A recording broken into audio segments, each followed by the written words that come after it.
So what I'm going to do is turn it over to each of the three panelists to say, can you do your brief introduction about like who you are, the organization that you represent, and sort of what's happening, currently that you'd like to share. So, well, Stephanie, you were just talking. Would you like to I'll just kick us off? Stephanie keep on talking. Is the president of the Black Heritage Society of Washington State, and very active in the community in more things than I could probably remember. So I'll let you share a little bit. Oh, it looks like Hillary might be back now. Oh, where is she? Oh, down there in the bottom corner. Hey. Do you want me to go ahead and carry on? Hillary? I missed the question. I was still okay. Well, I guess what we're going to do here is we're just going to introduce ourselves real quickly and then get on with the conversation. So, right, thank you, Alice, for that introduction. I have been leading the Black Heritage Society for the last 4 years. Prior to that, I've been a member at BHS for many years, and some of you know or have heard me talk about my family and my history here in Washington State. My family has been here for more than 100 years, so we have really deep roots here in Seattle. The Black Heritage Society is a volunteer-led organization. All volunteers, like I'm sure many of you are all volunteer-led too, really dedicated boards. So over the years, we've just worked really, I'd say quietly, and not so well, quietly and focused with this purpose to establish a large public collection of Washington State history and legacies. So our goal is to preserve that history, but we've also been really pushing ourselves lately to be better about how we're sharing it and the accessibility, so that all people are aware of this very important asset that we hold. And you also may know that at the museum, we are institutional partners with the Museum of History and Industry. So with that said, that relationship has been building for 20 years plus, I believe now, and BHS manages its collections at MOHAI, Georgetown in the Jackie Lawson Resource Center. Many of you know Jackie Lawson, and we are so proud and honored this year to know that Jackie is the ACJO 2020 Board Legacy Award winner. And we wish that we could be together with all of you to celebrate her, and maybe that'll happen before the end of this year. If not, she's very excited and also very appreciative of this award. I talk to her regularly. So at BHS, we're these community stakeholders, we're a resource, and we are the history keepers. That's it. Thank you.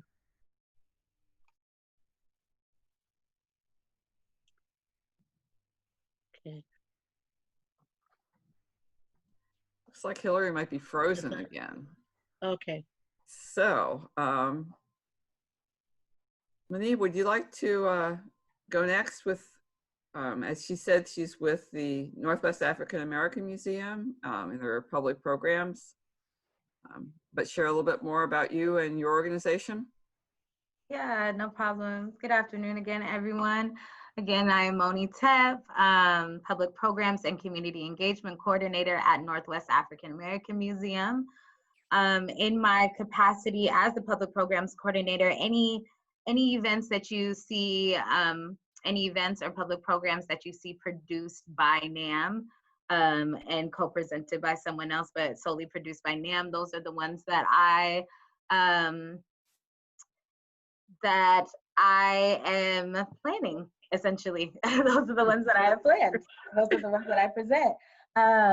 The community engagement aspect of that is really recognizing our community partners and keeping those relationships solid, and also reaching out to new community partners, also repairing community relationships.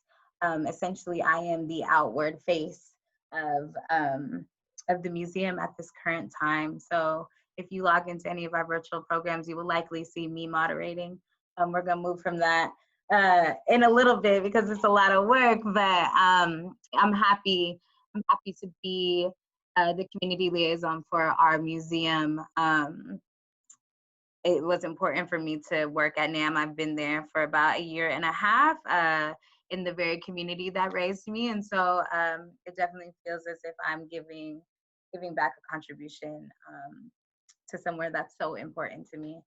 So for those of you who are familiar or not familiar with NAM, the occupation of Coleman School started in 1981 by community activists, Black community activists who occupied the space and were determined to make Coleman School an arts institution and a community resource for the Central District, for the Black community in the Central District. That was a long battle. Then you jump forward to about 2004, and the Urban League comes in with a proposal, and Northwest African American Museum becomes Northwest African American Museum in 2008. So we have been in existence since then. Our goals are to essentially preserve Black history as it pertains to our greater region. So talking about the Pacific Northwest, but also to create space and have engaging programs that recognize the different parts of our diaspora. So we are talking about not only Black history, but Black joy. We are talking about Black turmoil. We are talking about the effects of institutional racism and white supremacy.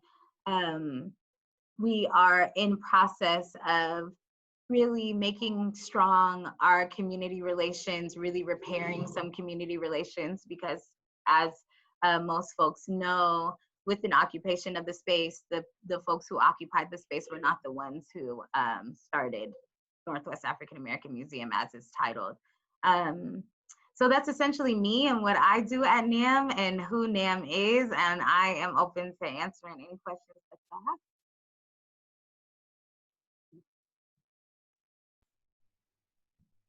Enrique, you can introduce yourself. Sure, thank you. It's an honor to be here with everybody. And my name is Enrique Gonzalez. I think I want to start by saying that I come from an immigrant family. My parents are both from Mexico. They came to this country in the 60s and 70s. And you know, my father, who is actually a high school student of Al Young, who's on this call, he was actually one of the people, along with my grandmother, who occupied the building that is now known as El Centro de la Raza. And so that was the result of an occupation that at the time was also considered an illegal use of space. And so the reason why I say that is because I would invite us to think about what it means to occupy spaces and land. This country is built on the illegal taking of land and taking of people. And so that is still the context in which we're talking about these issues. My role in terms of my job is that I'm a community engagement specialist for the Office of Police Accountability. And you can imagine that right now we're quite busy. We're in the middle of a deep dialogue around what it means to hold police accountable. I've been involved with police accountability for probably about 8 years, officially, but of course in other ways for much longer than that. But also I'm on the board of trustees for MOHAI, the Museum of History and Industry. Specifically, I chair our outreach and engagement committee. And so we're doing a lot of work around trying to figure out how to respond and be accessible and be a resource for community members who are trying to find ways to capture history as it's being made. One of the things that MOHAI prides itself on is being able to be good stewards of current history that's being made. And so we are having discussions about how we do that in a responsive way, but also in a just way, and make sure that we're relevant to our community members. The marches and many of the things that we're going to talk about here, I think much of it is being led by young people of color. This is a time where ideas that have worked in the past might be different, and now we're really trying to think of something that is completely out of the box. And that's how we now celebrate many of the spaces that we have. I mean, the Northwest African American Museum, El Centro de la Raza, United Indians of All Tribes, these were things that were illegal and not thought of at one point. And now they're some of our celebrated locations and places that we have. And so we're on the verge of some greatness here. And I think that it's important to have dialogues like this so we can figure out what is the path forward. So thank you. Well, thank you everyone for joining us. You already answered my first question, which was a lot about what your institutions have been doing right now in the wake of the protests of the past 3 weeks. So I think we can probably move on to a little bit of discussion, deeper discussion about what your, you either yourself or representing your whole institution, how do you interpret the role of museums and heritage institutions of all kinds in a time of violence against Black and Brown people? Where can we as heritage institutions best direct our efforts and resources in that immediate time frame? So I think just to piggyback off of what Enrique said, right? Like the important significance about these organizations that we are a part of and that we represent is that young Black and Brown people occupied these spaces, and they said we weren't going anywhere. And here we are 20, 30 years or however many years later, and these are celebrated community spaces where families are fed, where community is fed, their spirits are fed, right? So I think that the role specifically of museums, and I think that this is a really hard conversation. I think that specifically within my organization, we are constantly revisiting this every day. So you can imagine not only are we being triggered every single day by the violence that is happening to Black bodies, but then we are also having to process it in a institutional way about how we're going to respond. So this is, it's just heavy. It's a heavy thing to navigate daily. But I think that I can say that for NAM and for myself, what I believe is that arts institutions have a duty to serve the community who they say that they serve. So that means that maybe safe spaces are not real in this current time. I don't necessarily believe in safe spaces, but I do believe in brave spaces. I do believe in spaces where community can show up as resource to each other. I do think that we can have conversations with each other about what do you need and how are you doing, right? Like, and I think that we at NAM are moving, when we think about our programs for July and for August, we're thinking about how can we bring our communities together, whether virtually, on how to take care of yourself during social unrest. What does it mean to be connected to art during social unrest? Having vigils and dialogues and real conversations about police brutality and how that affects our community, how white supremacy affects our community. So I see us doing the work and I see us having that conversation. I also think that our institutions in general, and specifically even just in Seattle, because we have such a momentum, right? Capitol Hill is occupied right now. This is an opportunity for arts institutions to, and it's tricky, right? It's like we have an opportunity to get behind something that we know is going to change everything, right? Like we know that if the priorities are straight, that if that if the right people are in the conversation, if the right communities are represented in this conversation, that this is going to be monumental. This is going to be 30 years from now when our kids are talking about, or my child who's 10 is talking about what police reform really looked like, or, you know, imagining what it looks like to not have police, right? Like this whole, it's our duty as arts institutions, as places who occupy actual space that was already stolen from someone else, to lend our resources, to lend our spaces, to lend our voices for the most marginalized communities. Sorry, that was a little long-winded, obviously a little passionate about it. I know, I'm like, yes.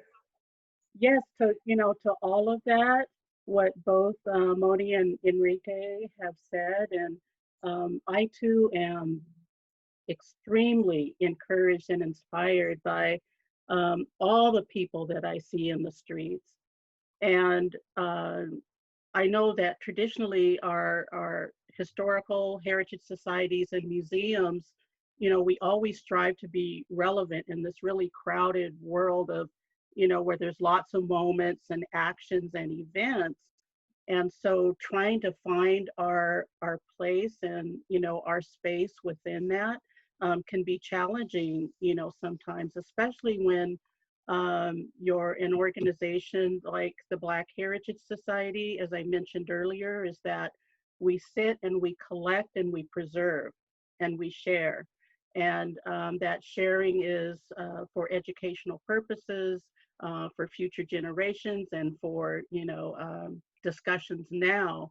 So I guess I would challenge everyone, as I've challenged our members and our board at the Black Heritage Society, is to find that voice right now that maybe hasn't been so comfortable for you in the past, where you've sat back and you knew that something wasn't right, but don't be silent when things matter.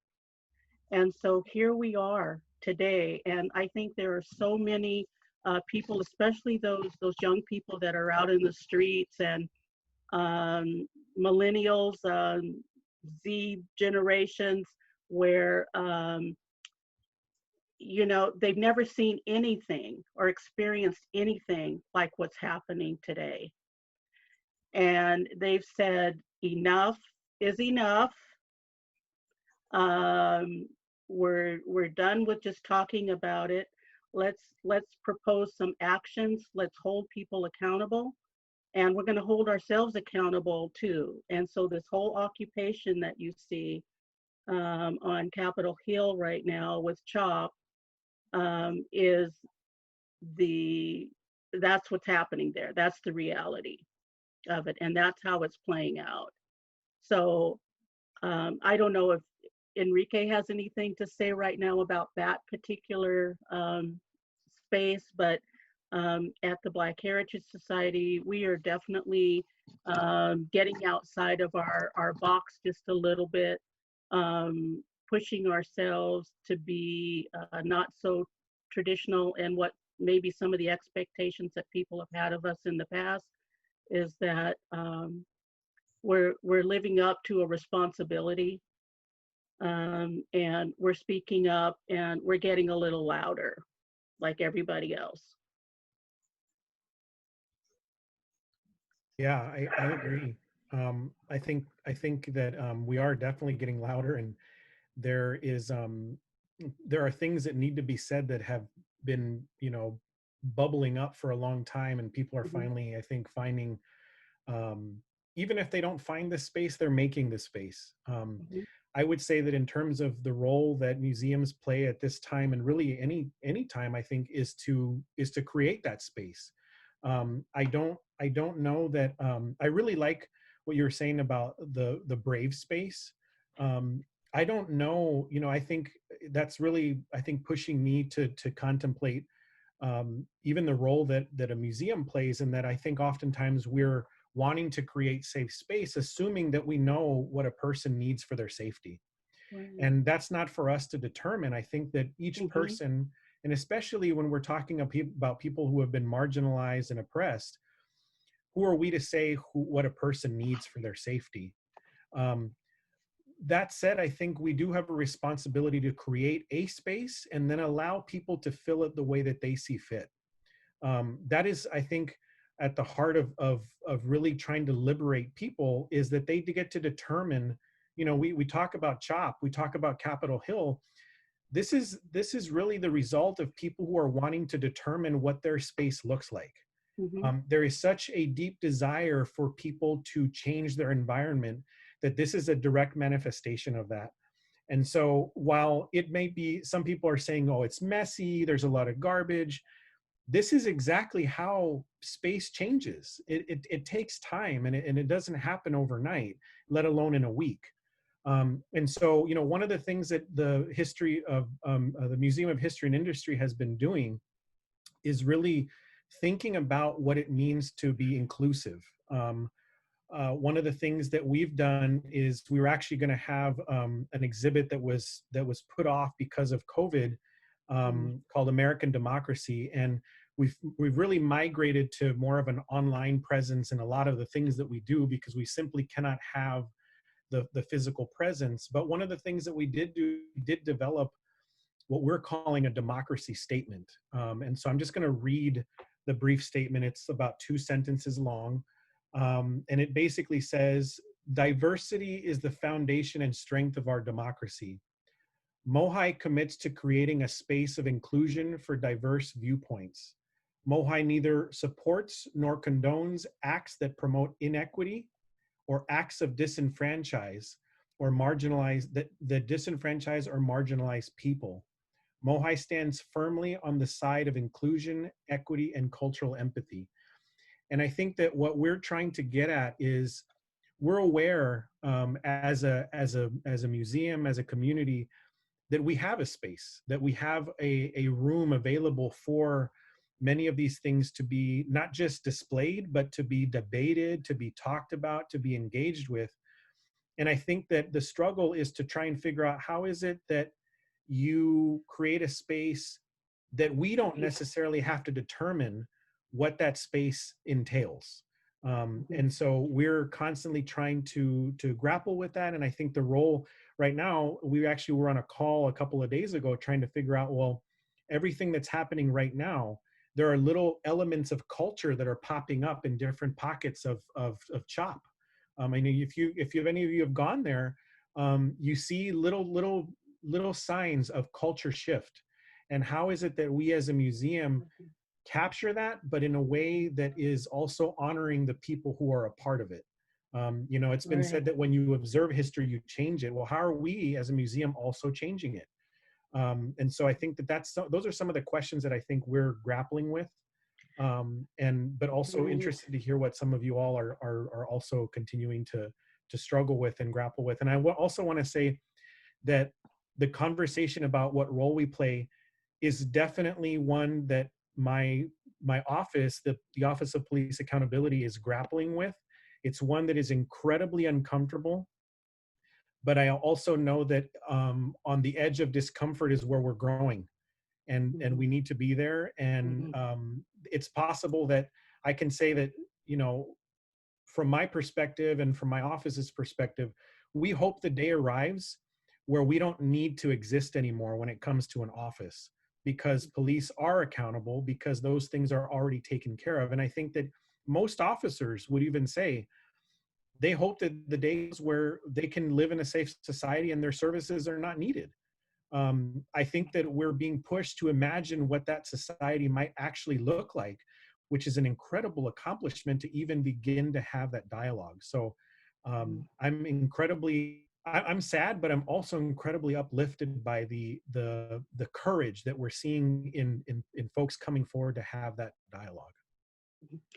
I'd just like to say really quickly that for all of us, I know we have those statements about equity and inclusivity. I can't say that. Inclusivity. Inclusiveness. Thank you, Stephanie, get it out. And that's what it is. We talk about it a lot. We write about it a lot, but don't make it just one off, right? Take it to the next level so that you do what you say. right? So that you're sincere and really earnest with your follow through, and that's what brings the credibility to your organizations. And again, in this time of COVID,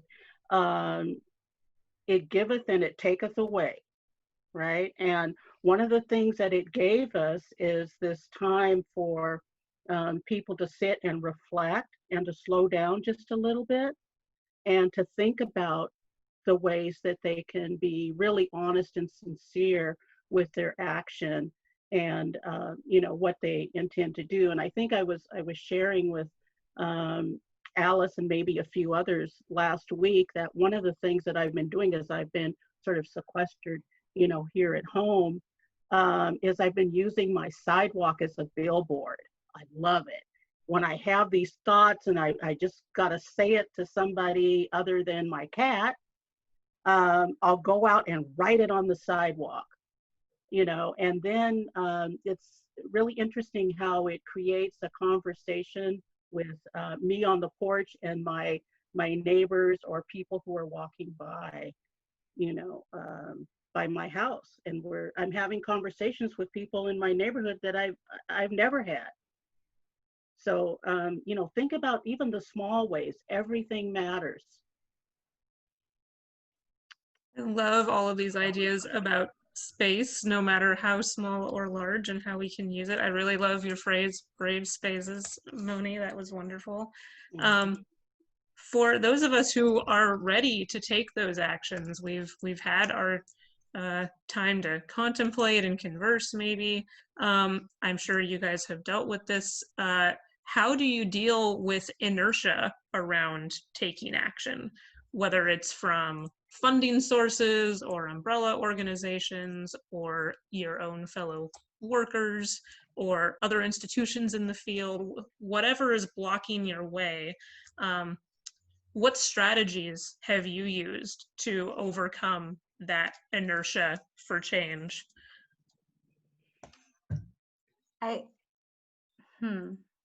I think that it comes to the reality of just stating that this is life and death for people. This is not a time for politics. We no longer have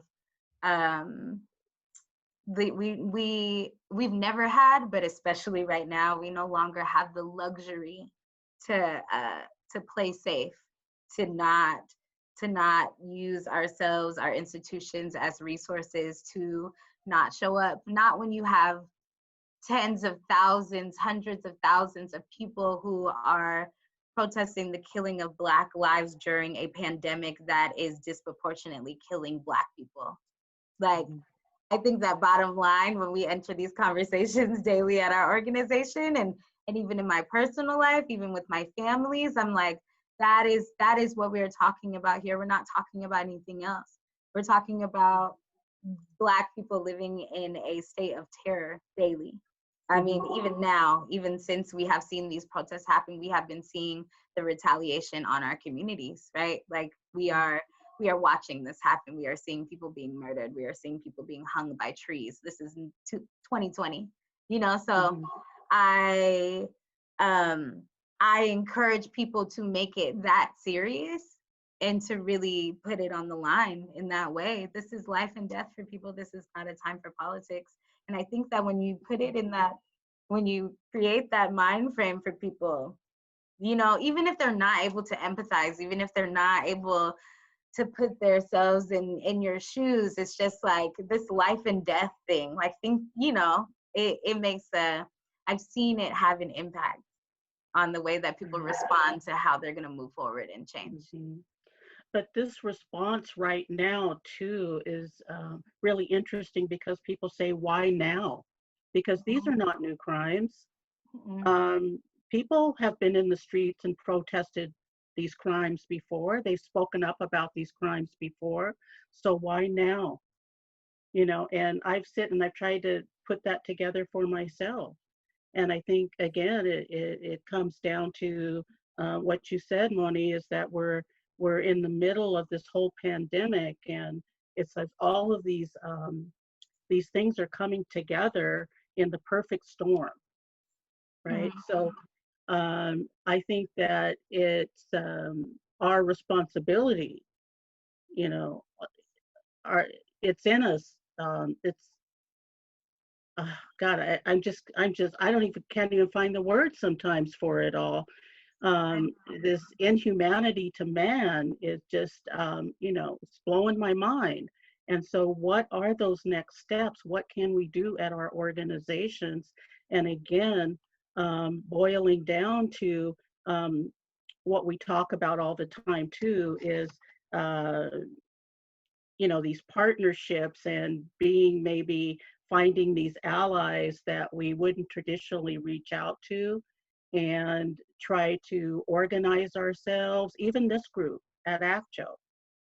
There's some of you that I've met before, some I haven't met, some I've talked to, some I haven't. Why haven't I talked to you? So let's figure out ways where we can, really move forward as a group at ACTO, that we become, this really solid alliance of people of heritage and historic, societies and organizations and museums. Yeah, if I could also just add the question of inertia and momentum, what to do with that energy. I think that whenever there is momentum to change something, there is the tendency to want to power forward and go forward and make sure that things are, let's move all in the same direction. And it may seem a little counterintuitive, but in certain circumstances, I think it actually might be beneficial to pause. And what I mean by that is that I think each person has to evaluate what they're going to do with their momentum. Mm-hmm. If you are a white male and you have inertia and momentum to change something, that doesn't necessarily mean that you jump in front of a march and you're the one leading. Mm-hmm. Sometimes what it means is that you have the courage to step back and be quiet for a Black woman and hold that space. And so I think that when we think about what it means to have energy, momentum, initiative, inertia, I think it means different things to different people. And I think we need to be aware of where we individually stand as part of a collective. I think that when we talk about our organizations, I go back to how are we being stewards of a brave space, like you were saying, Moni, for people who can determine what those spaces entail.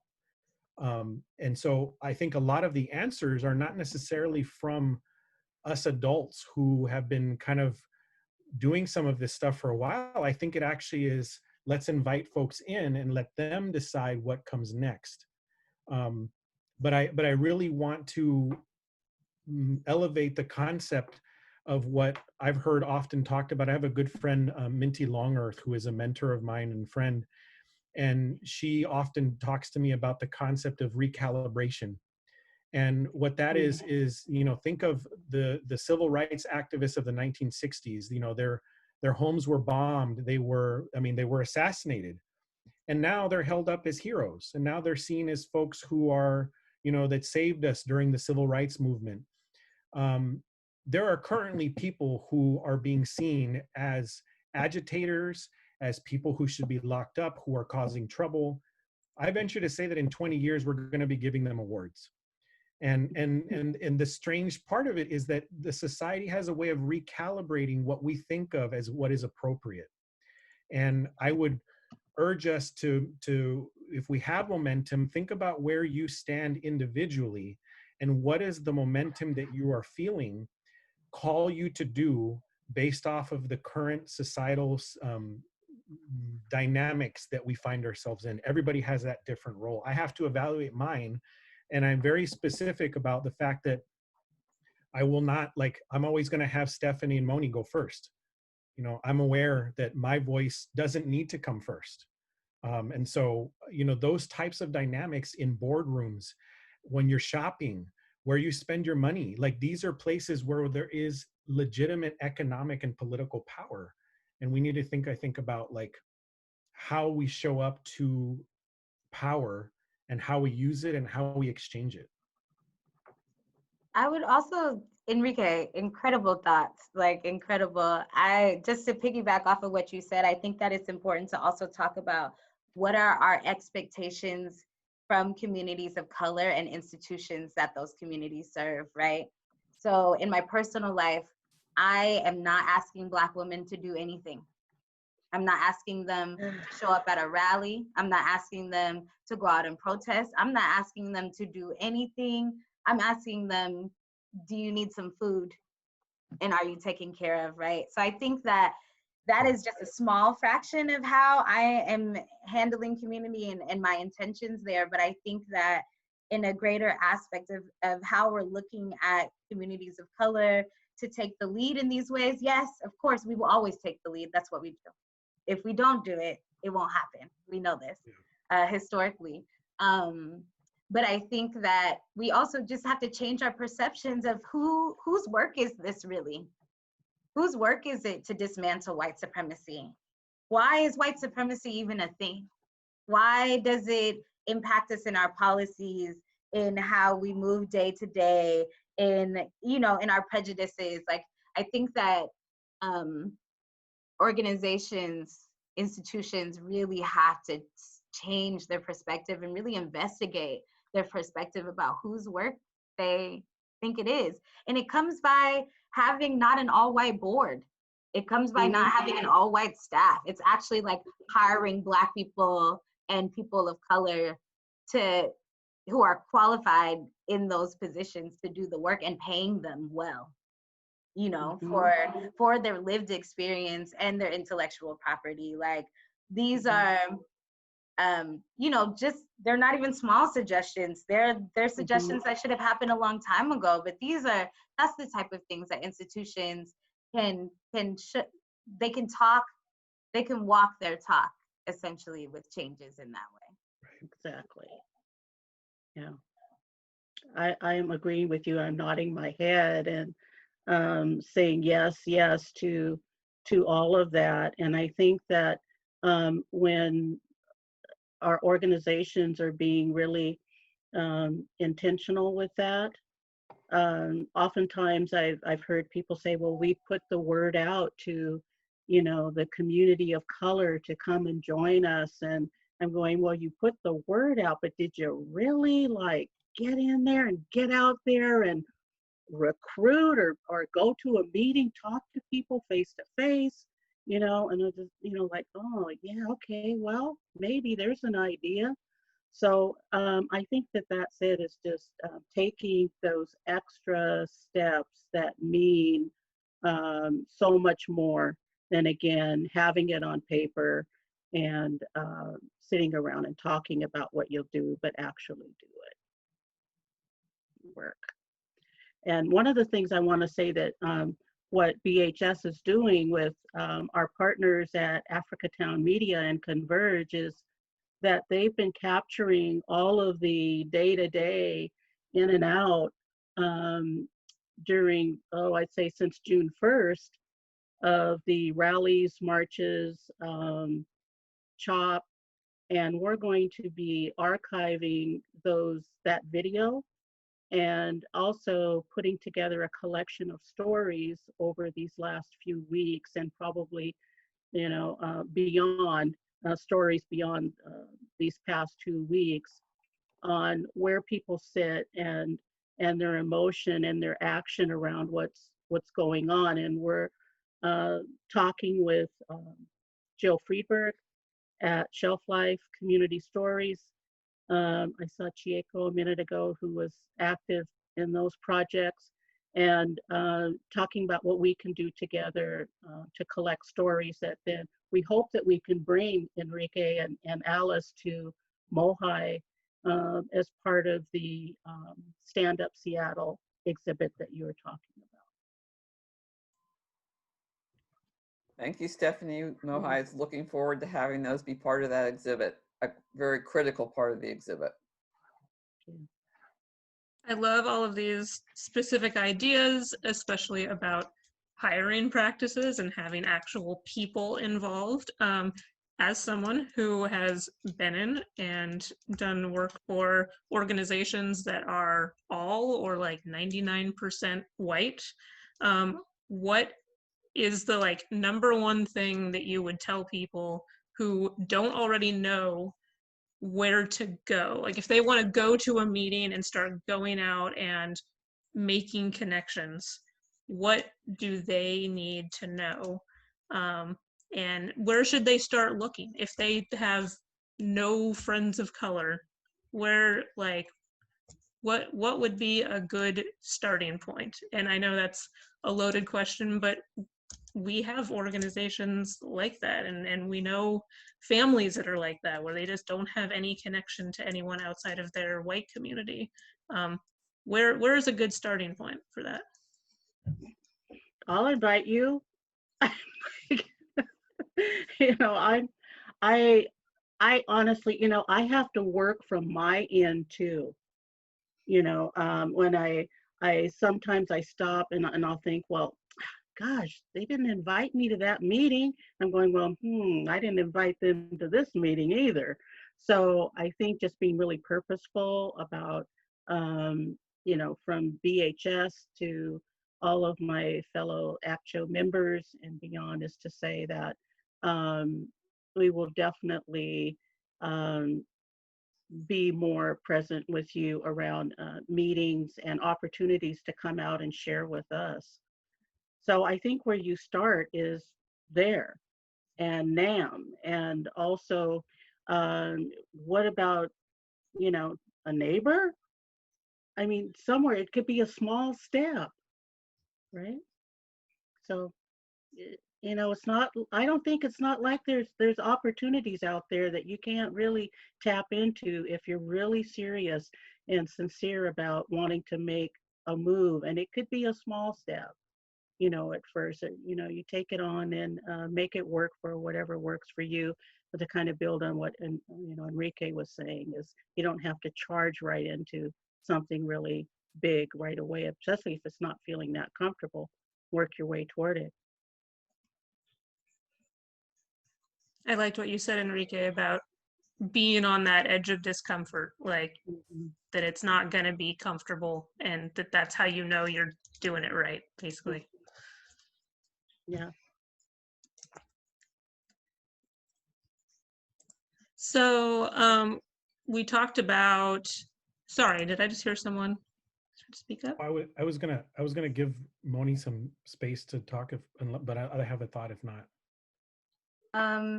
Yeah, thank you. That is an extremely loaded question. And so I wanted to like take my time in thinking that through. I think that I asked for white folks and white organizations to really be extremely intentional about why they want to come into certain spaces. Is it to really investigate for themselves about, is this a tokenizing experience, and being real about that. That is the discomfort, right? Like investigating for yourself. Are you here to take up space? Do you know what this space actually is? Do you know what this space embodies? I would much rather have organizations and folks, if they're not to the point where they're not able to enter a space and take a step back and not take up too much space. And I'm talking about specifically for Black communities and folks of color. There are a lot of amazing Black organizations and artists that you can put your money on, that you can put your money towards. Like, that is a heavy resource, right? Like, there are plenty of Black folks and folks of color who need capital right now. So if that is one way, and even that, you know, feels tokenizing, but it's like, if you're gonna do something and you don't know how to really interact with that space yet, do something, right? But then also be real about where your intention is with that too. Be transparent, you know. I see a lot of bigger organizations giving money to Black institutions, and writing it off as that's our contribution to the social movement. So it's not just that, but that can also be part of it. Yeah, I was just also going to add that I don't know, I think many of you have received emails from, you name it, corporation, talking about, they stand in solidarity with Black Lives Matter. Yes. There is, and we support, the struggle of people to find solutions to police accountability and things like that. And then at the bottom, it's like, and by the way, there's a sale. And so it's interesting how there's almost a capitalist response to social justice, calls for social justice. And I think it's important for us to think about, okay, well, you're doing that, this corporation is doing that.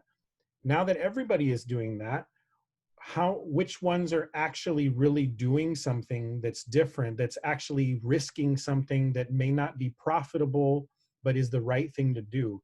And so it's almost a call for us to question what profitable means, and thinking about it that way. In terms of like what organizations and where you would start, I mean, shamelessly giving a plug for MOHAI. I mean, if you definitely want to start somewhere, we often have events that engage in some of these difficult topics, and we're going to keep doing those. We're in the works of continuing to figure out how we continue to do that. And any of the organizations that are here would likely be a good place to start. But even before that, I would encourage folks to start with themselves.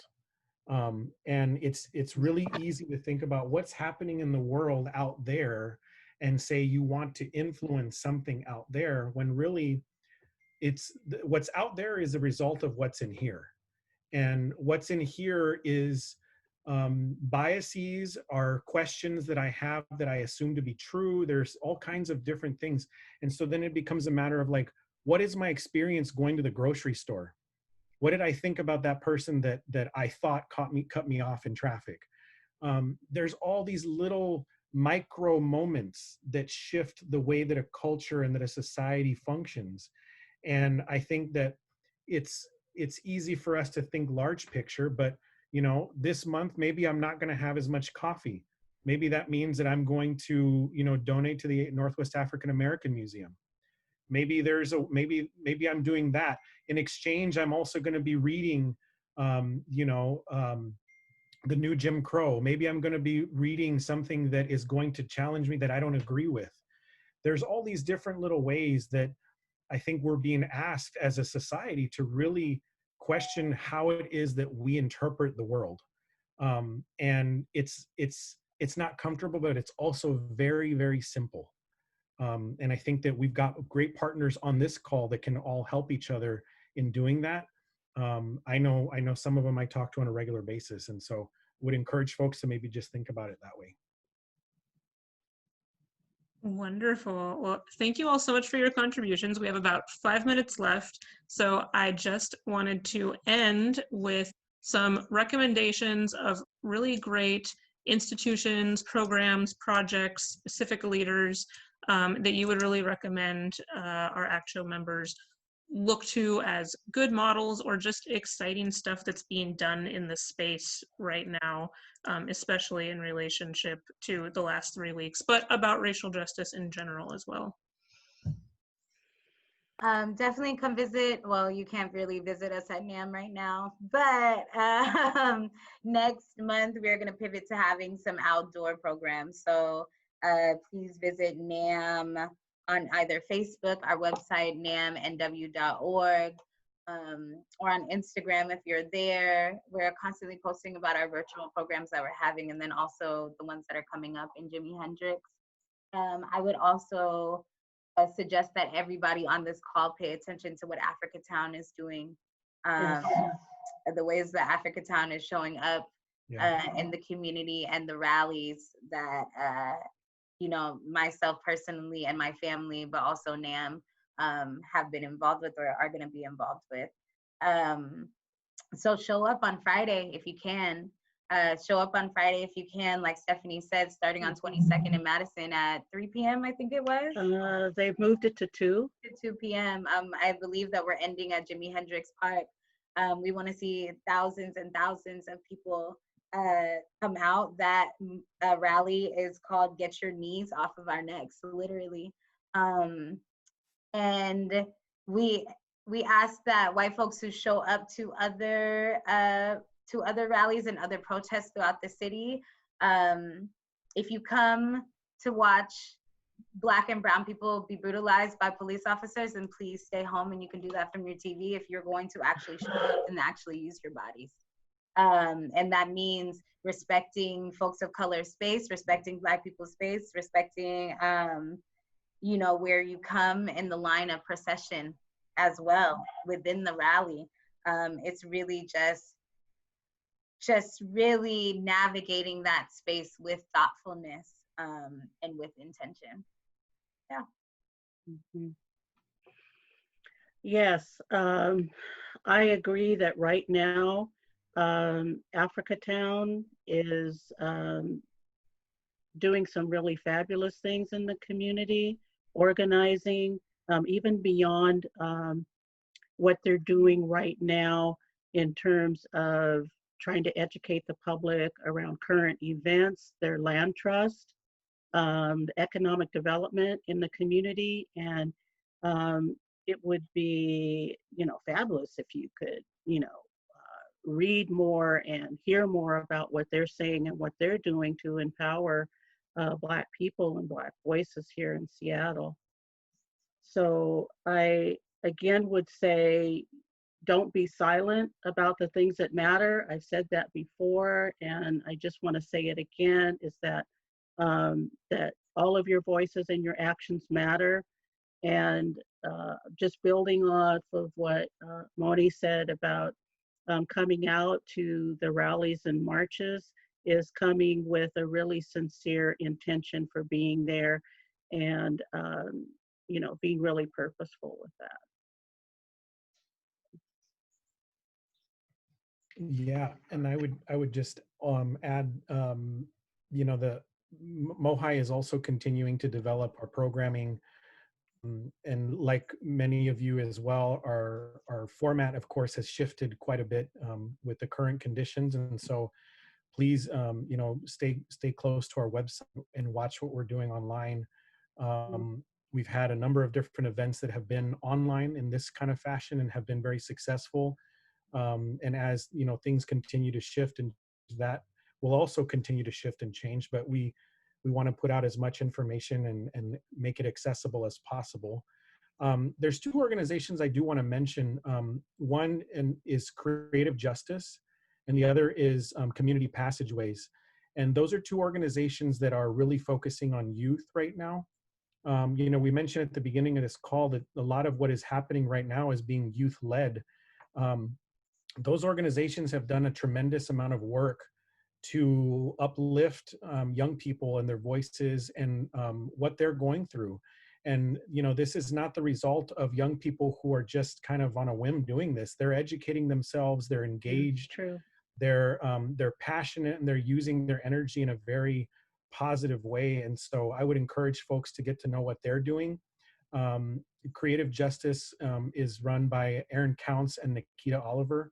And then Community Passageways is run by Dominique Davis, who actually helped organize a large South Seattle march and rally with thousands of people, and it ended at the Safeway down on Rainier, in Rainier Beach. There's a lot of very powerful organizing happening that we can support. And I know that folks are looking for ways to continue to support that. And I just encourage folks to think about your placement in this movement. You know, this is really this is not a new civil rights movement. This is the same continuation that has been going on for centuries, really. And I think that we're all a part of it right now. And I would ask that we all consider what our individual role is and how we are a part of the collective, and that it is about me, but it's also not about me. In Indigenous cultures, we often talk about doing things for 7 generations. And, you know, think about how is it that I would want my generation, seven generations down, to be thinking about what we did right now. And hopefully we're making them proud. Hopefully we're creating a world that they live in that's far better than the one that we've left them. So just with that, I want to thank everybody for your time. And, you know, Hillary and Alice and Moni and Stephanie, thank you so much for your inclusion of MOHAI in this discussion. And we're really honored to be a part of it. And it doesn't stop here, it continues. I look forward to talking to more of you after this, and hopefully even seeing some of you out at marches and rallies. Yeah. Thank you all so much. This has thank been you. wonderful. Thank you, Moni, Stephanie, Enrique. Yeah, super inspirational conversation. Thank you for sharing your knowledge and your time and your expertise with us. And I'm ready to go. Let's go. Go make some changes. All right. And I just want to encourage people to reach out to me if you'd like, please. Same. All right. Have a good day, y'all. So Thank yeah, you. like Hillary said, it's great to have this conversation, and you guys were saying it, but you know, we have to be willing to take some action. Yes. And you know, it's going to be different for everybody, and you really have to evaluate, you know, where you stand and what you can do, what you're comfortable doing, how you can get comfortable with being uncomfortable. That's, you know, not an easy thing. But we're really lucky in this community that we have leaders that are willing to reach out and, you know, help us come along. And so Stephanie and Moni and Enrique, you know, thank you for doing that, because, you know, it's a critical time in our history. And as I said, I hope that, you know, we'll all look back and say, wow, we actually had an impact. And that only happens if we actually do some action. So thanks for getting us started and thinking about that. I shouldn't say getting started, because people have been thinking about it for a while, but maybe helping us get more focused about, you know, what we need to do, and knowing some resources that can help us do it. So thank you. Yeah. Welcome. Thank you.